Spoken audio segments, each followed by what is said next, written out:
Bisaya. Kaya't huwag kayong labis na mag-isip. Huwag daw tayong labis mag-isip kung saan kayo kukuha ng kakainin at iinumin. Huwag na kayong mangamba. Ba? Huwag tayong mangamba. Huwag tayong mag-isip. Huwag tayong magamba. Kay ang Ginoo adala gayon. An atong lang panalangin o an atong pag-ampo lagi sa iya na iya ginahulat sa ato.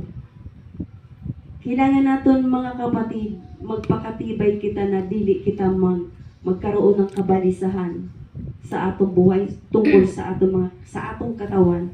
Sa mga nangyayari, di ba, minsan may masakit sa aton katawan, di ba?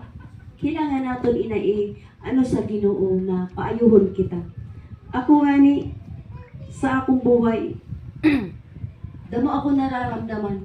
Pero sabi ko, Lord, alisin mo ini sa akong katawan. Lalo na kung masimba na nagasakitan akong katawan. Lord, buwas masimba ako, paayuha ako. Inahatag sang Ginoo para lang makasimba. Amen. Ang mga bagay na ito, ang pinaka-aabalahan ng mga taong di manananalig sa Diyos. Alam ng inyong Ama na kailangan ninyo ang lahat ng iyan, subalit bigyan halaga ninyo ng higit sa lahat ang kaharian ng Diyos at ibibigay niya sa inyo ang mga bagay na ito. Di ba? Mas higit daw na aton pahalagahan ang kaharian ng Diyos katulad ngayon.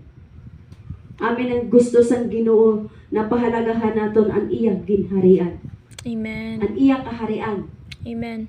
Kaharian niya ini na atong pahalagahan na dapat adi kita. At hindi lang makaabot didi kung inan may nararamdaman kita na di natong kaya. Pero kay kaya naton, kailangan naton talaga dumalo sa pagtitipon para